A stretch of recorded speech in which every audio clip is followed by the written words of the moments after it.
బ్రహ్మానందం పరమసుఖదం కేవలం జ్ఞానమూర్తిం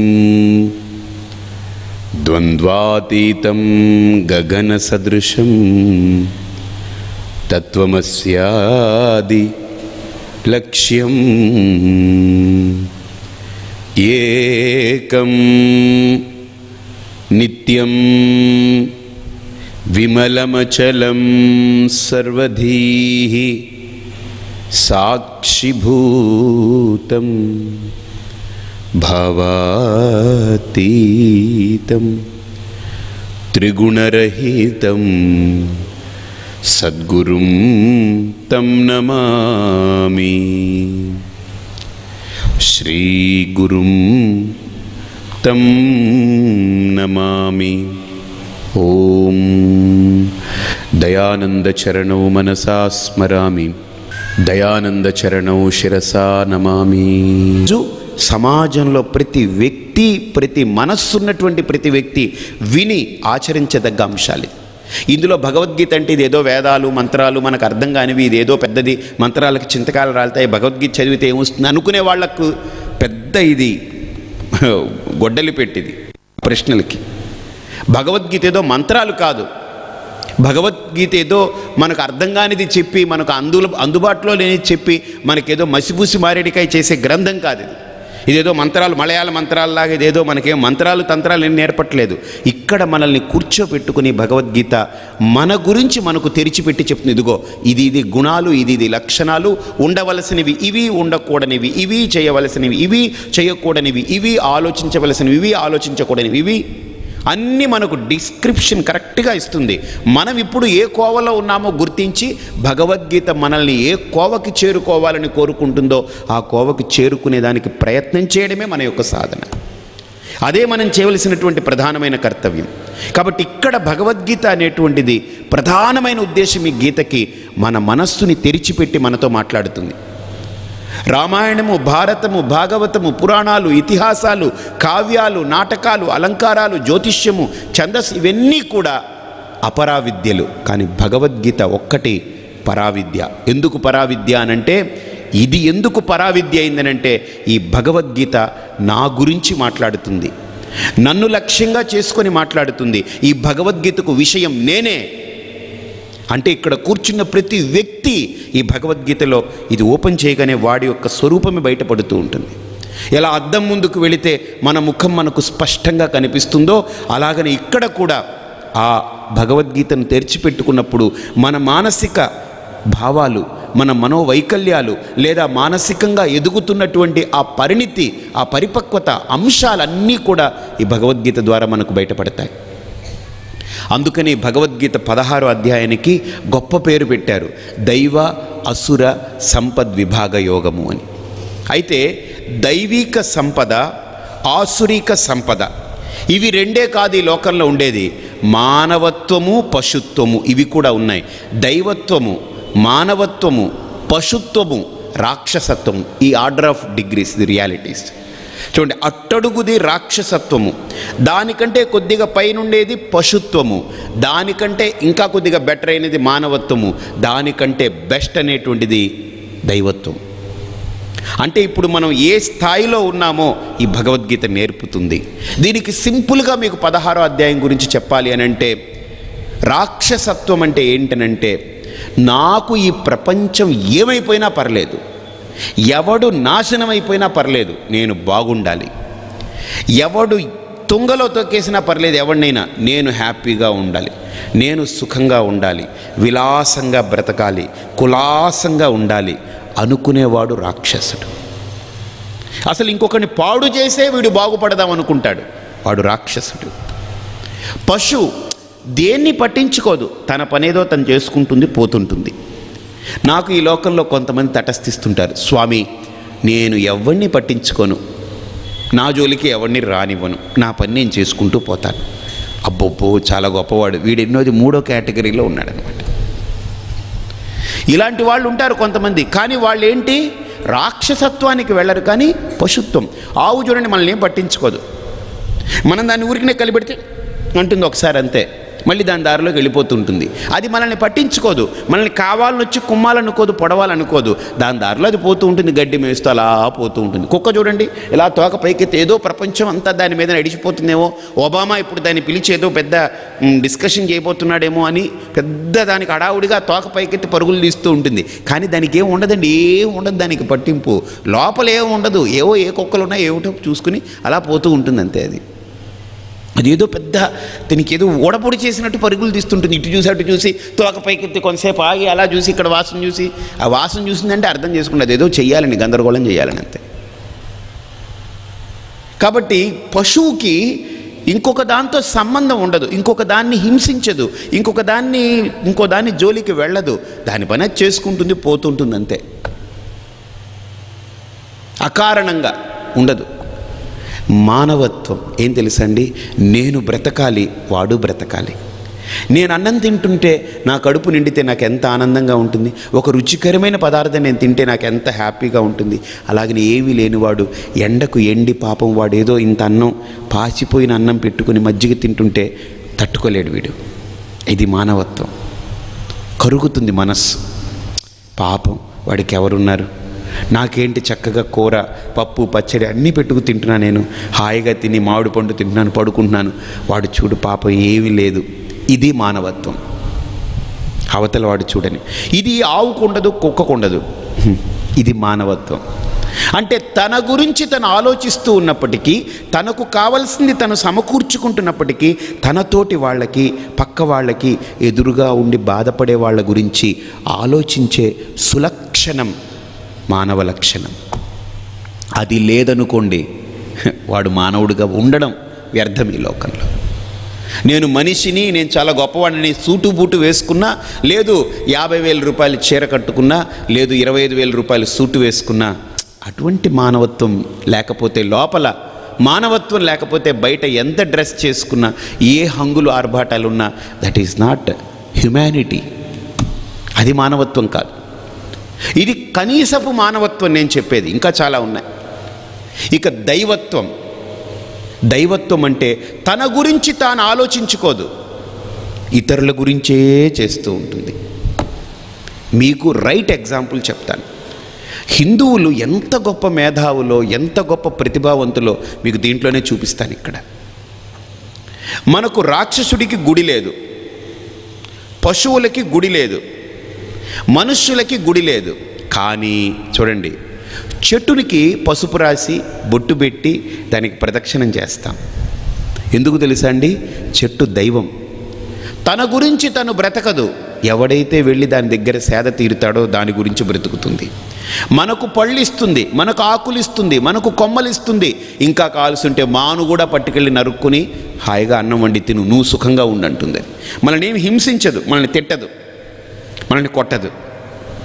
సూర్యుడు వాడు తప్పిస్తున్నాడు, కానీ మనందరికీ కూడా జీవితాన్ని ఇస్తున్నాడు. కాబట్టి మనకు సూర్యుడు దేవుడు, చంద్రుడు దేవుడు, చెట్టు దేవుడు, ఒక రాయి కూడా మనకు దైవమే. కొండ దైవం, అందుకని గిరి ప్రదక్షిణ చేస్తాం. సముద్రం దేవుడు, నది ఒక దేవత మనకు. దానికి పుష్కరాలంటే దానికి ఒక పండగ చేస్తాం. నదీ దేవత, నదీమ తల్లి గంగామాత, దాన్ని పూజిస్తాం. ఒక పుట్టను పూజిస్తాం, మట్టిని పూజిస్తాం.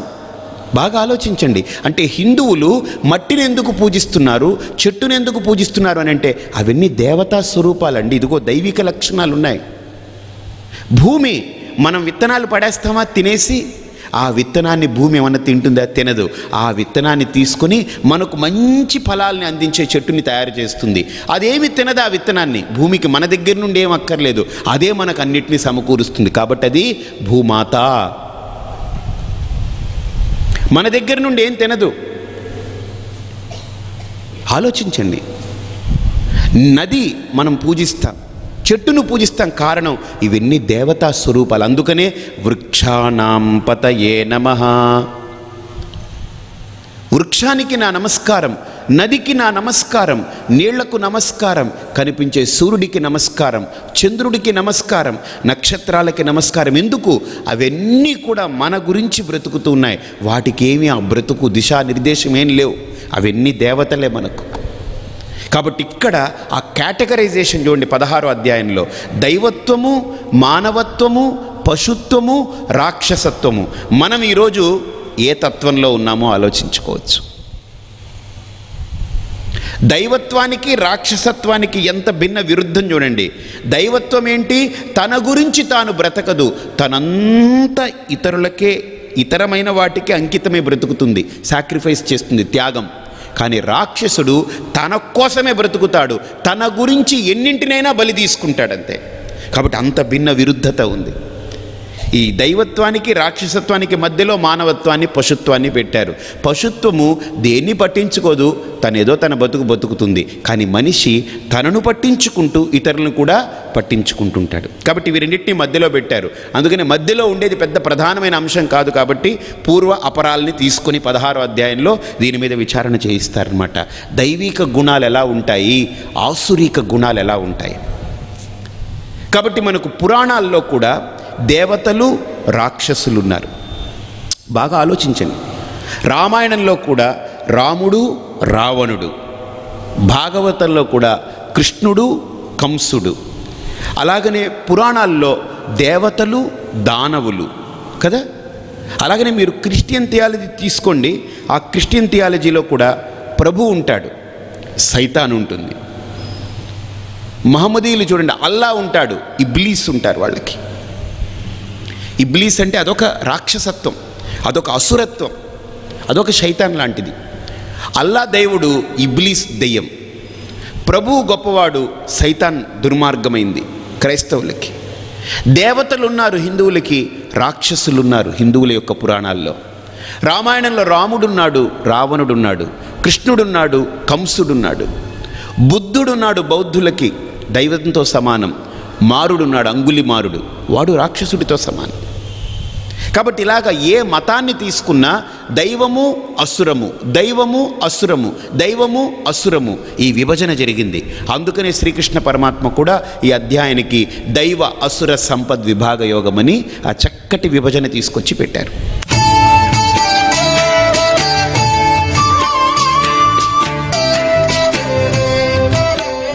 నువ్వు పశువుగా ప్రవర్తిస్తున్నావా, ఎదుగు, మానవత్వానికి ఎదుగు. మానవుడిగా బ్రతుకుతున్నావా, ఇంకొక మెట్టు ఎదుగు దైవత్వంతో.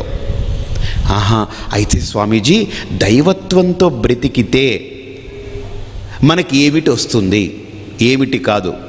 దైవీకమైనటువంటి అంశాలని, గుణాలని కనుక మనం సాధన చేయగలిగితే, అదేంటండి దైవికమైన గుణాలు ఏంటండి, దైవిక సంపద ఏంటండి, దైవికమైన లక్షణం ఏంటండి, ఏ లక్షణాలు, ఏ సంపద మనకుంటే అదొక దైవిక సంపద అవుతుంది. దైవత్వం నాకు ఉనికి పుచ్చుకున్న వాడిని అవుతాను. ఏమిటని అడిగితే 26 గుణాలు చెప్తున్నారు ఇక్కడ. మొట్టమొదటి 3 శ్లోకాల్లోనే 26 గుణాలు చెప్తున్నారు ఆయన. ఈ 26 గుణాలు దైవీ గుణాలు. ఇవి అంటే గాడ్లీ వర్చ్యూస్. ఆ గుణాలని మనం వింటే ముందు అసలు అది మనకు ఎంతవరకు అవకాశం ఉందో ఆలోచించుకోవచ్చు. మనకు చేత కాదు అనుకుని వినకుండానే వదిలిపెట్టేయకండి, వినండి. నేను చెప్పే అప్రోచ్ కూడా మీరు ఆచరించలేనివిగా ఉండవు. మనం చేసుకునేది, కృష్ణుడు కూడా మనకు చేతకానివి చెప్పి భగవద్గీతలో మనల్ని అసమర్థులని, ఇంకా మనల్ని కించపరిచేదానికి చెప్పలేదు భగవద్గీత. మనల్ని మేల్కొల్పుతున్నాడు. అందుకనే తస్మాదుత్తిష్ట కౌంతేయ, తస్మాదుత్తిష్ట కౌంతేయ అని మధ్య మధ్యలో ఆయన అర్జునుడి, ఒకసారి లేచి నిలబడు, నాకు చేత కాదని దద్దమ్మలా మాట్లాడకు, లేచి కూర్చో, లేచి కూర్చుని నిలబడి వాస్తవాన్ని గుర్తించు. నీకు లేకపోతే సామర్థ్యం ఈ లోకంలో పశువుని మార్చలేను, కుక్కని మార్చలేను, పిల్లిని, చెట్టుని, గుట్టని, పుట్టని మార్చలేను. ఇన్ఫ్యాక్ట్ వేటిని మార్చక్కర్లేదు, నిన్నే మార్చాలి. నువ్వే మారకపోతే ఈ లోకంలో ఇంక ఈ లోకంలో మార్పుకి అవకాశమే లేదు. కాబట్టి మారగలిగే శక్తి, స్తోమత, సామర్థ్యం నీ దగ్గరుందని శ్రీకృష్ణ పరమాత్మ భగవద్గీతలో అణువణువు అర్జునుణ్ణి ప్రేరేపించాడు. ఆయన అర్జునుణ్ణి నిమిత్తంగా పెట్టుకొని మనల్ని అందరినీ ప్రేరేపించారు. ఇప్పుడు చెప్పబోయే 26 గుణాలు కూడా గుర్తుపెట్టుకోండి, ఇది అసామాన్యమైన గుణాలు. ఇవన్నీ మన దగ్గర ఉన్నాయి. That is the secret. ఇవన్నీ ఇక్కడొచ్చిన ప్రతి వ్యక్తిలోనూ ఇది ఉంది, లేదని ఎవ్వరూ చెప్పడానికి కుదరదు. స్వామి మాలో ఉన్నాయంటారా? ఏమో, మీరు ఎక్కువ ఓవర్ కాన్ఫిడెన్స్ పెట్టుకుంటున్నారు మా మీద. మీ మీద నాకు ఓవర్ కాన్ఫిడెన్స్ లేదండి, ప్యూర్ కాన్ఫిడెన్స్ ఉంది. ఈ చెప్పబోయే 26 గుణాలు మీ దగ్గర ఉన్నాయి, కానీ అవి ఉపయోగంలో లేవు. అది గొప్పతనం. ఉండడం ఉంది కానీ ఉపయోగంలో లేదు. That is the problem. ఇప్పుడు వాటికి మనం పదును పెట్టాలి. వాస్తవం ఇందులో గుణాలు మన దగ్గర ఉన్నాయి, అది పరమాత్మకు తెలుసు, అందుకే ఆయన బయట పెట్టాడు వాటిని. అందుకని ఈ గుణాలకి మతంతో సంబంధం లేదు, మతంతో ముడిపెట్టకండి. ఈ గుణాలకి కులంతో సంబంధం లేదు, కులం ముడిపెట్టకండి. ఈ గుణాలన్నింటికి కూడా ఒక వర్గంతో సంబంధం లేదు, ఒక జాతితో సంబంధం లేదు, ఒక లింగంతో సంబంధం లేదు, ఒక వయస్సుతో సంబంధం లేదు, ఒక దేశంతో సంబంధం లేదు. దేశము, జాతి, లింగము, వయస్సు, కులము, మతము, ఈ పిచ్చలన్నీ దీనికి పుయ్యకుండా ఒక వ్యక్తి ప్రధానంగా ఈ గుణాలని ఆయన బేస్ చేసుకొని చెప్పారు. ఆయన దీనికి ప్రధానం ఒక వ్యక్తి అంతే. ఎందుకని ఆ వ్యక్తి ఈ గుణాలన్నిటి చేత శోభిస్తుంటాడు, ప్రకాశిస్తుంటాడు. గుణాలు వ్యక్తిని ఆశ్రయించి ఉంటాయే కానీ మతాన్నో, కులాన్నో, లేకపోతే వర్గాన్నో, వీటినో కాదు ఆశ్రయించి ఉండడం. కాబట్టి ఇక్కడ మనం కూడా గుర్తించవలసినటువంటి ప్రధానమైనటువంటి అంశం ఈ గుణాలు ఏవైతే ఉన్నాయో ఈ గుణాలని, ఇక్కడ చెప్పబోయేటువంటి 26 గుణాలని మనం ఒక్కొక్క గుణాన్ని నేను మీ ముందు ఉంచుతాను. 3 శ్లోకాల్లో ఆయన చెప్తారు. దాని గురించి మనం సమగ్రంగా తెలుసుకునే ప్రయత్నం చేస్తాం. ఇక్కడ గుణాలని పరమాత్మ ధ్యేయంగా పెట్టుకొని మాట్లాడుతున్నాడు. మీరు బాగా ఆలోచించండి. రామాయణంలో రావణాసురుడు చాలా అందగాడు, స్ఫురద్రూపి. అసలు ఎంత అందం అంటే అంత అందం, రాముడి కంటే కూడా అందగాడు. కానీ మన ఇండ్లలో ఎవరింట్లో అయినా అందగాడైన రావణాసురుడి ఫోటో మనం పెట్టుకున్నామా? లేదు కోతిలాగా కురూపంగా కనిపించే ఆంజనేయ స్వామి ఫోటో పెట్టుకున్నామా మనం? చెప్పండి. చూడ్డానికి కోతి మూతి ఇలా ఉంటుంది, తోక ఉంటుంది, ఒళ్ళంతా జుత్తు. మనిషిని అసలు ఎవడైనా అసలు హర్షిస్తాడా? కానీ ఆయన్ని పెట్టుకొని ఆయనకు ఆకు పూజ, తోక పూజ, ఆ పూజ, ఈ పూజలు అన్నీ చేస్తాం మనం. కొంతమంది అంతే, తోక పూజ అంటే ఆ తోకలో చుక్కలు పెట్టుకుంటూ హనుమాన్ చాలీసా పారాయణం చేస్తారు, ఆ తోకంతా పూజ చేస్తారు. ఆకు పూజ చేస్తారు, తోక పూజ చేస్తారు. ఆయనకి పళ్ళు అంటే ఇష్టమైన అరటి పళ్ళతో పూజ చేస్తాం. ఇదేంటండి బాబు, ఇది హనుమంతుడిని పూజ చేస్తాము, హనుమంతుడి ఫోటో ఇంట్లో పెట్టుకుంటాం, హనుమంతుడికి పారాయణం, ఆయనకు ఒక పెద్ద ఉపాసన, ఆయనకు ఒక పెద్ద ఆగమశాస్త్రం, ఆయనకి స్మృతి ఉంది, పరాశర స్మృతి, ఆ స్మృతులు ఉన్నాయి, ఆయనకి పెద్ద గుడులు, ఆయనకి పెద్ద పెద్ద స్థానం ఉంది. రావణాసురుడికి ఒక చిన్న ఫోటో ఎవడైనా కొట్టి పంచుతాడండి? ఎవడైనా ఏమో చెప్పలేం. హైదరాబాద్లో ఈ మధ్య నరకాసురుడికి ఫోటో కొట్టి పంచారు, దేవుడు అన్నారు.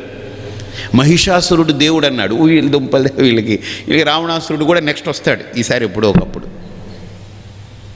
అంటే వాళ్ళ సంప్రదాయం, మరి వాళ్ళ పరంపరలో పుట్టినటువంటి వాళ్ళ పూర్వీకుల్ని ప్రార్థించకుండా ఎవరిని ప్రార్థిస్తారు? వాళ్ళు నరకాసురుడి యొక్క వంశజులు, మహిషాసురుడి వంశజులు, రావణాసురుడి వంశజులు, వాళ్ళనే పూజిస్తారు.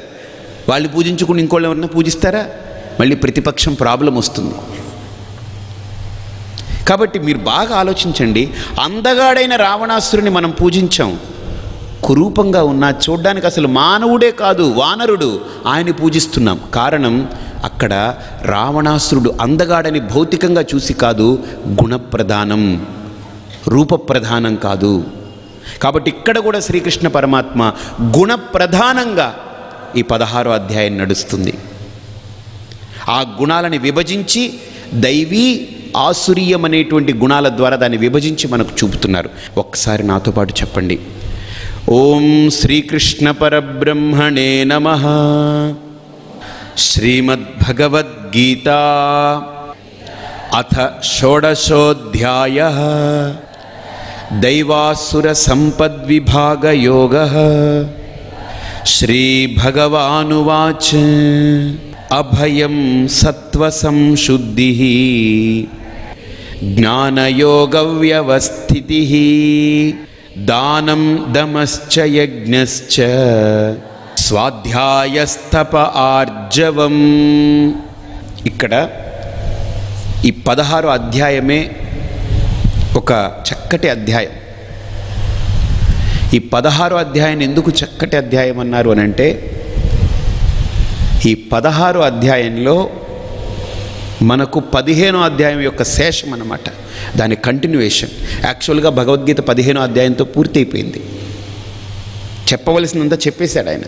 పురుషోత్తమ ప్రాప్తి అయిన తర్వాత ఇంకేముంది మళ్ళీ లేదు. కానీ అది అంత త్వరగా అంతు చిక్కే విషయం కాదది. కాబట్టి ఇక్కడ కూడా ప్రవచనాలకి మనం వెళతాం, వింటాం, అయితే ఇంకా వినక్కర్లేదంటారా? నో, వింటుంటేనే ఈ మాత్రం ఉన్నాం మనం. ఇంకా అసలు ఇది కూడా వినడం మానేస్తే ఇంకెలా ఉంటాం ఆలోచించండి. ఇంకా మన పరిస్థితి ఏంటి? ఇంకా వేరే దంతాలు, కూరలు, ఈకలు ఏం పెట్టక్కర్లేదు, చక్కగా తయారై కూర్చుంటాం. కాబట్టి ఇంత విని ఇంతమంది మహాత్ముల మధ్యలో బ్రతుకుతూ ఒక దైవమో, ఒక ఆచారమో, ఒక అనుష్ఠానమో, ఒక పద్ధతో, ధ్యానమో, పూజో, జపమో, ఇదిగో ఈ శ్రవణం చేస్తూ ఉంటే ఈ మాత్రం మనం ఈ సమాజంలో తట్టుకొని నిలబడగలుగుతున్నాం. ఇది లేదనుకోండి మన పరిస్థితి ఏమిటి ఆలోచించండి.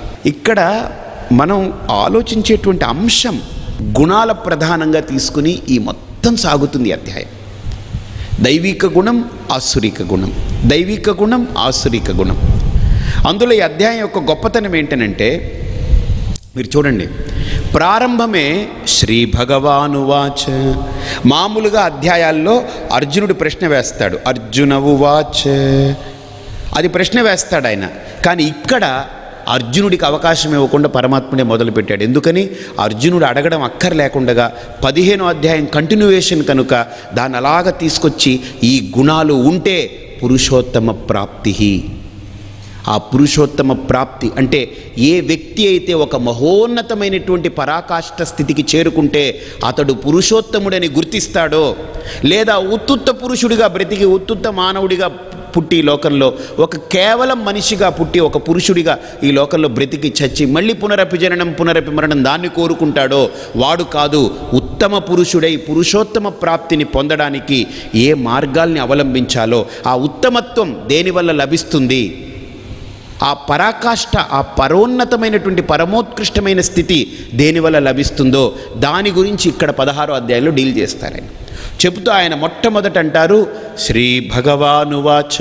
ఆయన మొదలుపెట్టి మొట్టమొదటి అక్షరం అభయం. ఇక్కడ ఈ శ్లోకంలో ఎన్ని చెప్పారు చూడండి. అభయం మొదటిది, సత్వ సంశుద్ధి రెండోది, జ్ఞానయోగ వ్యవస్థితి మూడోది, దానం నాలుగోది, దమశ్చ దమః ఐదోది, యజ్ఞ ఆరోది, స్వాధ్యాయ ఏడోది, తపః 8, ఆర్జవం 9. 9 గుణాలు ఈ శ్లోకంలో చెప్పేశారు ఆయన.